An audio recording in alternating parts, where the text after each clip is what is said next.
Masipag din pala no? Masipag pala talaga. Kakabilib mga kababayan compare sa ibang mga kumpleto ang katawan pero siya hindi kumpleto pero pilit nagtatrabaho. Nakakabilib na nakakaawa talaga yung tao. Wala na sa kanya yung init eh. Marami siyang nililinis guys. Tignan nyo si ano oh. Kita namin nagtatrabaho talaga. Lapit. Naglilinis ng ano. Damo. Ano yan? Sinusuldoan kaya siya dyan? Tignan nyo mga kababayan si George. Si George kung tawagan ay putol.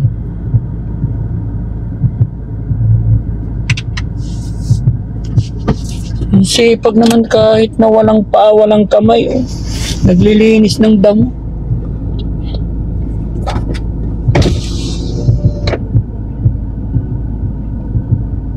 Lapitan ko nga, tapatan mo nga din. Tingnan mo. Trabahin niyo po. Pakatama lang sa oras. Trabahin niyo muna naman tayo.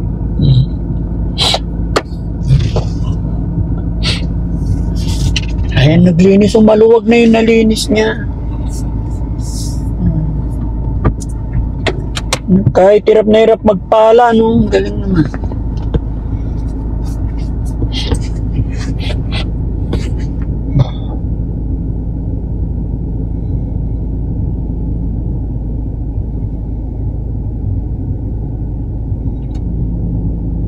Tataka siya, sino kaya yung mga sasakyan nandito sa... Hindi niya kilala tong sasakyan na to eh. Ang dami na niyan nalinis ha, maluwag na. Tigil tuloy siya.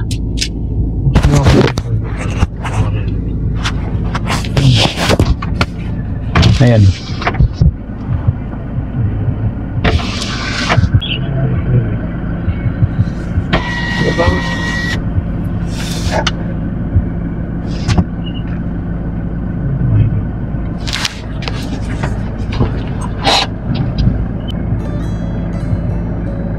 Masipag din pala eh, no?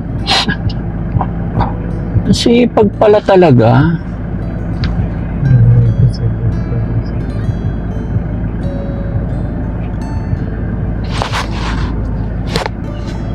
Kakabilib mga kababayan compare sa ibang mga kumpleto ang katawan pero siya hindi kumpleto pero pilit nagtatrabaho. Saludo talaga ako sa iyo, George.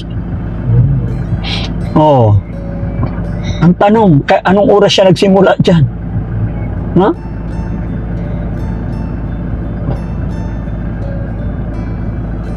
Inuupahan siya. Oo, siguro. Baka inuupahan siya.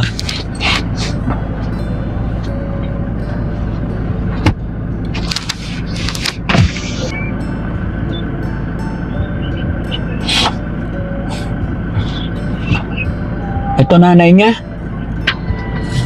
Diba ito yung nanay niya? Saan galing yung nanay niya? Pwede na pang sangap mo. Oo. Oo. Saan galing kaya itong nanay? Hatiran niya ng pagkain. Nanay niya. Yung mga kababayan, binalikan namin si Kuya George.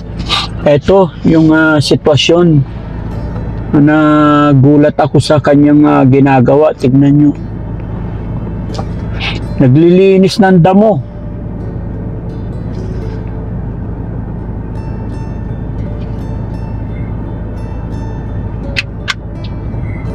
Nakakabilib na nakakaawa talaga yung tao.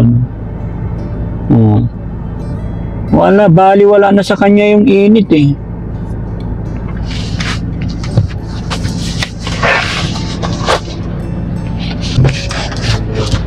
Kalyo-kalyo na yung mga ano niya eh.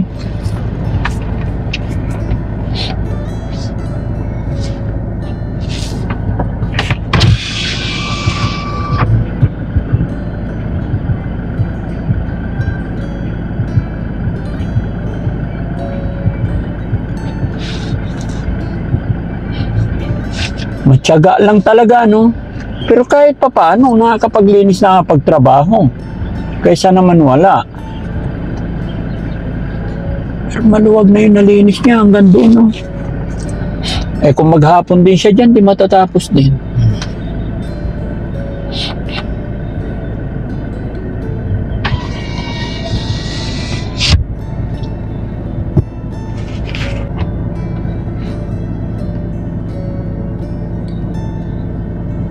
So yan mga kababayan, kausapin natin. Okay na siya.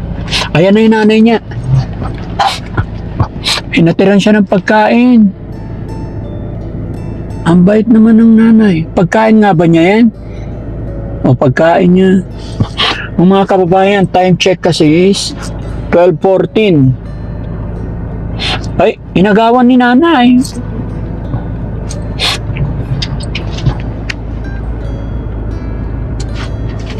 Para nila alam yun. Oh, hindi nila alam na si Daddy Frankie yun nandito kasi ibang sasakyan gamit namin mga kababayan. Buhat pa niya. Hindi pa. Buhat-buhat niya yung ano.